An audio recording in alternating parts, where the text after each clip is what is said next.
Bom, nesse problema tem o seguinte, esse sistema de três cargas negativas, né, estão inicialmente sozinhas, tá? Só estão as três.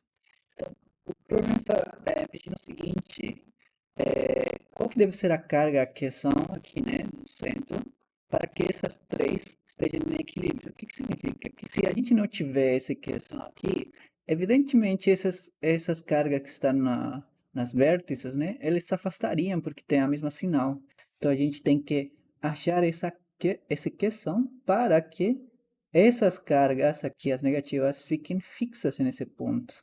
Então, eu vou escolher para analisar, né, minha carga de teste e para isso eu posso escolher qualquer uma das três, né? Porque se eu escolher esse daqui, é equivalente a como se eu tivesse escolhido isso aqui, porque o sistema, se vocês perceberem, é, é simétrico, né? E o fato dele ser simétrico me permite escolher qualquer dessas cargas, né? Então, vamos lá. Vou escolher essa daqui, que eu acho que é mais fácil, tá? Então, tem o seguinte. É, essa carga negativa aqui, com essa carga negativa aqui, como as duas têm sinais iguais, então vai se repelir. Então, essa força aqui, né, vai se manifestar dessa forma, certo? Com uma setinha. Vou chamar essa aqui de carga 1, esse aqui de 2, 3, esse aqui 4. Não importa o nome, o ponto é que eu possa diferenciar, né? Essa é a ideia de colocar nomes desses caras. Vou colocar um aqui.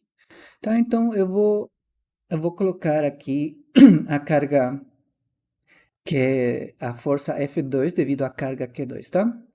E beleza, o que mais eu tenho? Tenho a carga negativa desse outro lado. Como as duas são, né, da mesma sinal, então significa que existe uma força de repulsão nesse sentido, né? Aqui. Esse aqui vai ser o F3, que é a força devido à carga 3, certo? Que mais? Eu tenho essa carga aqui que é positivo, certo? Essa carga, como tem sinal positiva, vai nessa direção. Agora, alguém poderia ter falado, né? Por que que eu escolhi positivo sendo que pode ser negativo? Por que necessariamente tem que ser positivo se eu posso escolher essa negativa? Então, a resposta é fácil, porque a ideia é que a somatória das forças sobre qualquer das caras que eu escolhi, nesse caso esta, deve ser zero. Então, se eu escolher esse negativo, esse aqui negativo, então significa que a força de repulsão seria nesse sentido. E lógico que não importa como eu calcule a soma, nunca vai dar zero se esse aqui for negativo, né? Então, necessariamente tem que ser positivo, porque senão não vamos a poder zerar a somatória das forças aqui, a soma vetorial, tá? Então, beleza, eu vou chamar isso aqui F4 de força devido a essa partícula que são, né? Isso é pronto. Segundo as leis de Newton, né, se não existe movimento na carga ou na partícula, a gente deveria concluir que a somatória das forças tem que ser igual a zero, né? E detalhe, é a somatória dos vetores, tá? É a soma vetorial. Mas isso também pode se escrever, né? Forma que a gente possa ver em forma de seus componentes, esse aqui significa exatamente isso aqui, que a somatória das forças no eixo x é igual a zero e a somatória das forças no eixo y é zero, certo? Então vamos lá, vou transformar todo esse aqui, né? Transformar, vou trasladar um sistema de coordenadas para facilitar minha vida. Esse aqui vai ser o eixo y, esse aqui vai ser o eixo x, e temos, vou colocar, isso vai ser um pouco difícil, vou colocar o F3 aqui, o F2 aqui e vou colocar o F4 aqui, certo? Bom, vamos identificar os ângulos, porque para poder somar estes vetores, né, eu vou precisar de triângulos, e se preciso de triângulos, preciso também de ângulos. Então, eu sei que se trata de um triângulo equilátero, então significa que esse ângulo aqui deve ter 60 graus. Se esse aqui está exatamente no centro, esse aqui deve ter 30 graus, né? E todo esse aí deve ser 60 graus, né? Essa parte deve ser também 30. Esse aqui, né, com relação à horizontal, com esse aqui deve ser 60 graus. Por quê? Porque esse aqui, se eu estender, é a mesma linha, né? É exatamente, está na mesma linha. E, então, com relação a x, essa linha mide 60 graus. Então, com relação a x desse outro lado, também tem que ser 60 graus. Não tem como, né? Aqui vai ser para ser 36, aqui é 30 graus, aqui é 60, certo? Então, estão pronto as componentes. Agora é só descompor, né? Esse aqui vai ser, na verdade, deveria marcar contra cor para a gente ter uma melhor visualização. Só um minuto. Aqui.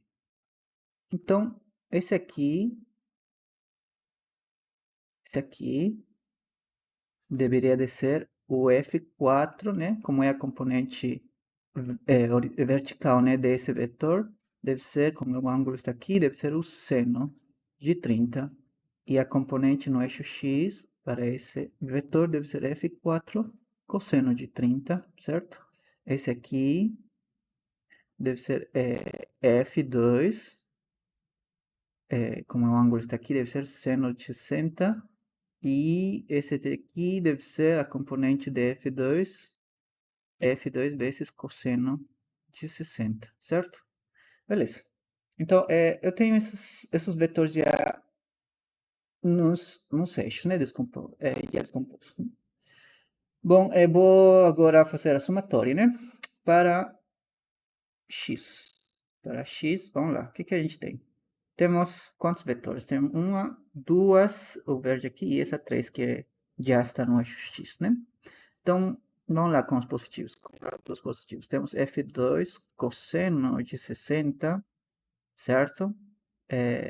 Mais F3 menos F4 cosseno de 30, certo? Igual a zero. Para esse outro lado, para o eixo Y, né? Para Y, temos, vou começar com os positivos, F4 seno de 30, que mais? Só, né? E esse aqui, negativo. F2 seno de 60, certo? É igual a zero. Por causa desse aqui, né? Tem que ser em equilíbrio. Beleza. Lembrem que é uma soma vetorial, tá? Não é só igualar as forças uns com os outros e pronto, acabou, não. É fazer essa aqui, descompor, é a soma vetorial mesmo, tá? E para isso eu recomendo vocês que alguns de vocês, se não souber somar vetores, dá uma olhada nos livros de álgebra vetorial, tá? Bom, tenho essas duas equações. Agora vou identificar as forças. Quem que é F2, F3, F4 e assim por diante, né? Então vamos lá. F2 vou fazer aqui uma linha para, né, para deixar isso aí por enquanto.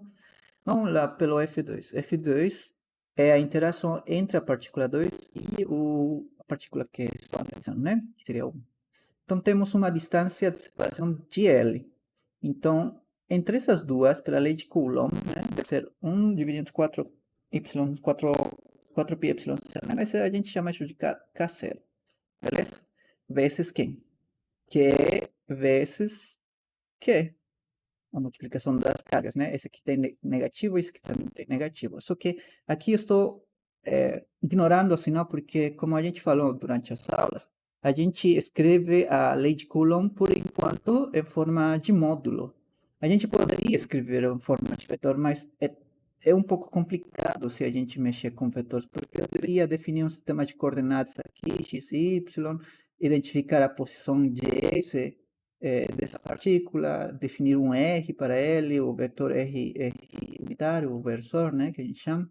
Então seria bem mais complicado trabalhar com vetores de fato. Então vou trabalhar com módulos. De qualquer forma, eu já pensei esse aqui, né, esse é como as componentes dos vetores, só que trabalhando com isso. Então é por isso que eu pego essa aqui, um módulo desse aqui. Não vou colocar módulo, porque eu sei que estou pegando diretamente positivo. Tá? Então temos que a distância que o separa, né? A multiplicação das cargas dessa distância que o separa ao quadrado. Esse seria o F2. O F3, que seria esse daqui, que seria a interação entre esse e esse. Esse aqui também deve ser distância L, né? F3 vou escrever como K0 a multiplicação das cargas, E vezes Q, dividido entre L quadrado. E olhem que interessante, F2 e F3 exatamente igual. Essas duas têm o mesmo módulo, tá? Talvez não tenha a mesma direção, porque esse aqui está na diagonal, esse aqui está na direção do eixo X.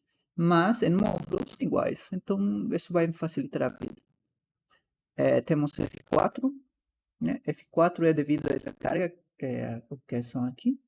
Então, o que a gente tem? K0, agora é a carga vezes o quê? De novo, ignora os sinais, estou trabalhando com módulo, tá?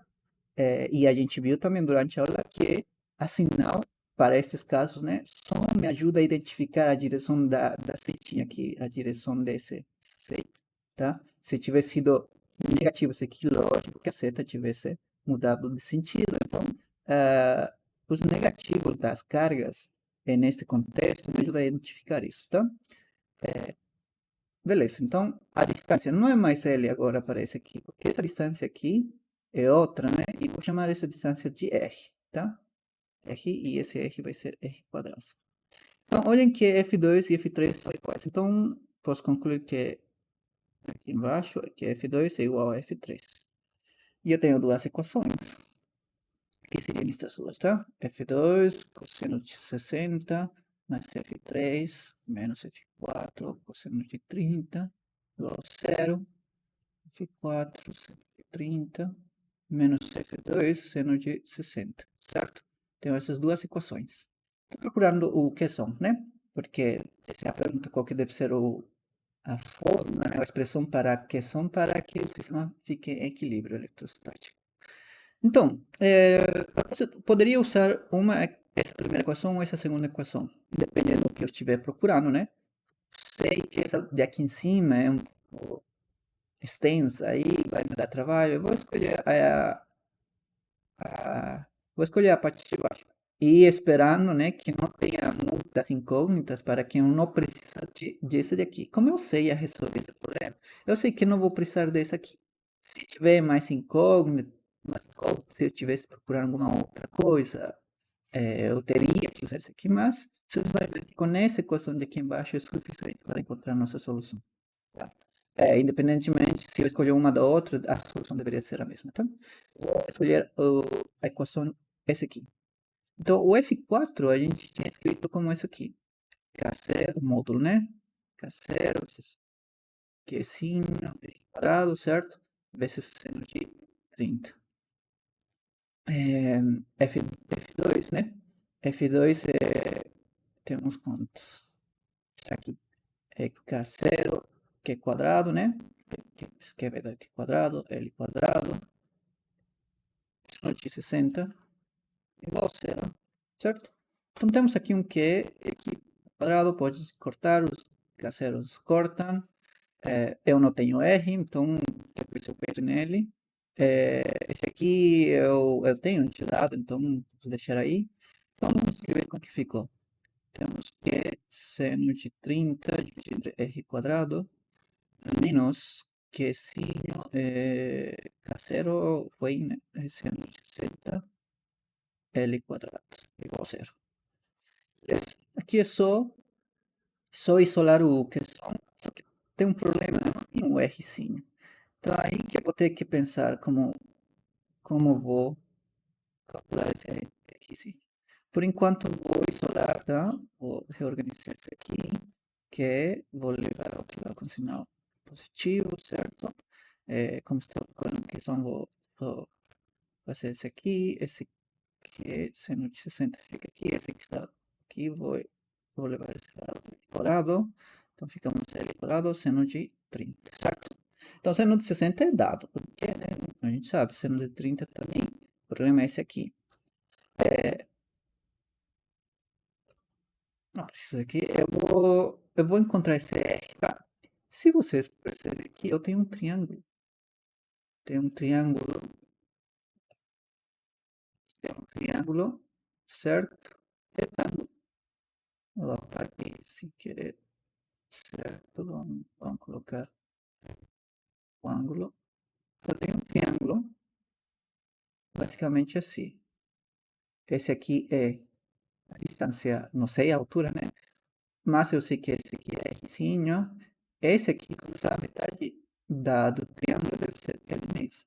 Esse aqui eu sei que é 30 graus. Então, como eu estou procurando esse aqui, eu tenho os dois ângulos, e isso eu sei que é um triângulo retângulo, então eu posso usar a função cosseno, né? Cosseno de cateto adjacente, L meios, dividido entre hipotenusa. Então, o R vai ser L dividido entre 2 cosseno de 30, né? Senão, mês com mês, tramos com tramos, etc, né? E beleza, agora é só substituir aqui na equação. E seno de 30, e aqui R quadrado. R quadrado, temos L quadrado aqui, certo? Dividido entre 2 ao quadrado, por esse quadrado, né? Vai ser 4 cosseno quadrado de 30, certo? E, bom, pronto, né? L quadrado com L quadrado cortam. Seno de 60, raiz de 3, 2. Esse aqui, seno de 30 é 1,5. E cosseno de 30 é raiz de 3 sobre 2. Então vai ser ao quadrado, vai ser 3 sobre 4, né? É isso. Então, 4 embora, esse 2 vai embora, ficamos com que é raiz de 3 sobre 3, certo? 2 vai embora, 3 vai embora, 4 vai embora, beleza. Isso aqui, nossa solução é isso aqui, mas essa é a mesma coisa, né? Porque se eu elevo ao quadrado esse 3 e introduzo dentro da raiz, vai ficar o quê? 3 quadrado, assim, certo? Vou introduzir, porque se eu corto isso aqui de novo, vai sair da raiz e fico com isso. Não. Mas eu posso fazer esse aqui, corto com esse aqui, e eu tenho que é esse aqui. Raiz de 1 vai dar 1, né? E vai ficar embaixo de 3. E esse 3. Tá, raiz de 3. E é isso.